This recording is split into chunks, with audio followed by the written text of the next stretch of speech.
Today we're going to go over the MK2 and what to expect when you buy the unit, safety features, how to operate, and what comes with it. So the MK2 is good for non-porous material. Examples of non-porous material are natural stones like granite, limestone, and sandstone, some sandstones, as well as wet cast concretes.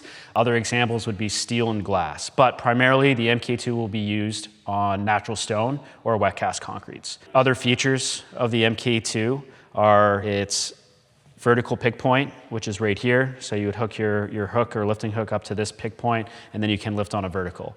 In a vertical, you lose 50% of the rated horizontal lifting capacity. This pad here is a 60 by 25 centimeter vacuum pad, which is good for 660 pounds. So this would be good on a vertical lift at 330 pounds. So now I'm going to talk about the accessories that come with your MK2 that are included with your MK2 purchase.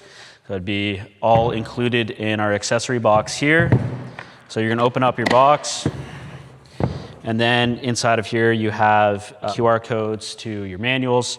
You have a seal replacement QR code, so when it comes time to replace your seal, you scan that and it will take you to a how-to video on how to do so. Your pins for the ears of the MK2 that you'd connect with your vacuum pad. 2 batteries, 18 volt, 5 amp hour batteries that are used to power the MK2. So that would clip in there. And then your charger, stickers, and our wedge tool that's used for replacing the seal.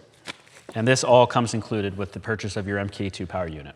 So to connect your MK2 to the vacuum pad, all it is drop it in between the ears, connect your coupler, make sure it's fully seated, and take your pins, connect the MK2 to the pad, and then the cotter pins, and you're good to go.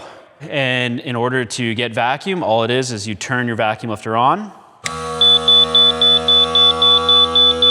let it build pressure, don't turn the vacuum lifter off. This is just for demonstration. And then you would slide the slide valve, the blue slide valve, into its down position. And now you have vacuum. Quickly going to discuss the safety features. We have our chain slots that are built into the exoskeleton of the MK2. What you do here is you'd slip a chain in. When the product's a couple inches off the ground that you're handling, you would then wrap the chain in through the other side and slot it into the chain slot on the other side of the MK2. You can run straps under the same premise through our transport handles as well. Moving on from that, what we're going to do is we're going to turn the vacuum lifter on. We're going to let it get vacuum.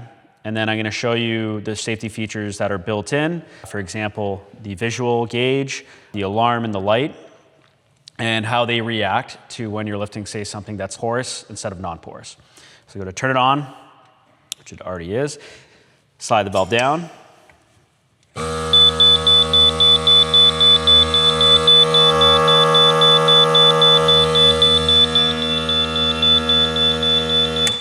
So being that this sheet of plywood is porous, so for example, if you were to pour water, a cup of water on the plywood, you would see it slowly leach into the plywood.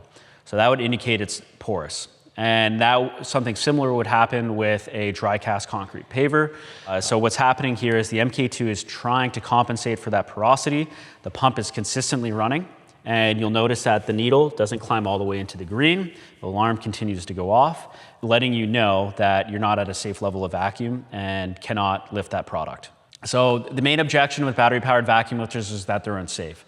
It's completely false. So when you're using them under the appropriate applications, so on non-porous products, they're gonna work extremely well. So the main objection being that, if the battery dies, that it's going to let go of the material. That's completely false. We've gone over the safety features, the secondary safety features that you should be using during lifts, but say you weren't using those and the battery dies and you don't have the backup battery inside is dead as well.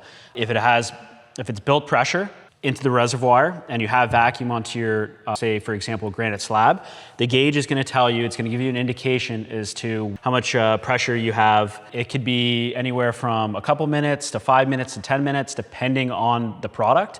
But the gauge will let you know when you're outside of the green and that you're going to need to put the material down. So we have videos actually demonstrating this if you were to remove the battery, or the battery would be completely dead, and how the vacuum lifter, the MK2, would still maintain vacuum on a product.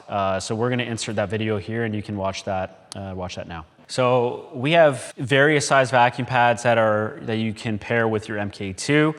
The bigger the vacuum pad, the higher the lifting capacity is going to be. So today we have our 60 by 25 centimeter vacuum pad, which is good for 660 pounds. We can go all the way up to a 90 by 60 centimeter vacuum pad, which is 36 by 24 inches and good for 3,000 pounds. And we have a bunch of options in between. We can also do custom vacuum pads. So if you have applications where our set vacuum pads don't meet your application, then we can custom fabricate a vacuum pad that's going to work for you. So typical runtime out of the battery is 4 to 6 hours. And that's constant runtime. That's if the battery was running nonstop on, say, something porous, which you shouldn't be using the MK2 on anyways. If you're using it under normal working conditions, you'll see 1 to potentially 2 working days out of one battery. We recommend that you rotate the 2 batteries that come with the MK2, so you're not putting wear on one battery, whereas the other battery is sitting inside your case not being used. Get in the habit of cycling the batteries. That way both batteries are being used and you know that one or both are fully charged when you need it. So just going to go over general maintenance of the MK2 and say winter storage. So what you're going to do is you want to store your batteries in a warm environment at 50% health. So if you're going to let them sit for, say, 3 to 6 months, which we don't recommend, you should be giving your batteries a charge relatively, frequently. But if you're going to let it sit, make sure they're at 50% health and that they're sitting in a warm environment. The other component would be the vacuum pad itself. Don't store it on a undulated or uneven surface. Remove it from the MK2 and flip it on its back. The seals do hold memory, so if you are to store it on a textured product, say like a pallet is a common example, when it comes to the spring and you want to use it, the seal is going to have some of the memory of the pallet, and it's not going to be great for adhering to a surface like a granite step. There's also a drain plug on the back of the vacuum lifter. So after the season, unhook the drain plug, drain whatever moisture has built up inside the reservoir. It's not going to be a lot, especially if you're not using it in wet or damp conditions consistently. Another thing you can do is open up the electrical compartment and open the door and just let it breathe. So if there's any moisture inside, open it up and just let it dry out. There is a breather vent, so it shouldn't be too wet, but it doesn't hurt to open it up and see what's in there. General maintenance, the 2 main components of the vacuum lifter that I would keep an eye on would be 1, the air filter, and the second, the seal. So with the air filter, it prevents debris from getting into the vacuum pump, the heart of the vacuum lifter. So if you're not cleaning your materials and you're working in a dusty, dirty environment, I would recommend changing this or swapping it out 2 to 3 times a season. That said, do your best to keep the materials clean that you're using it on, and it's gonna make the filter last longer. And then the seal. Don't drag the seal across surfaces. We have a sticker on the back that will remind you of that, but what happens is if you're dragging it across materials or your truck bed, you can get tearing in the seal and then premature failure of the seal. So you'd get, tears, which would cause air loss, and then you'd have to replace the seal, and as well as storing them on level surfaces or just flipping the plate upside down. The bigger the pads get, the heavier they become. So that's where, in those pads in particular, where we'll see the premature failure of the seals because of the dragging and the lack of care. So please pick your pads up, don't drag them, and then store them on level surfaces. So with the vacuum pad or the seal itself, what we typically see is 1 to 2 seasons out of one seal.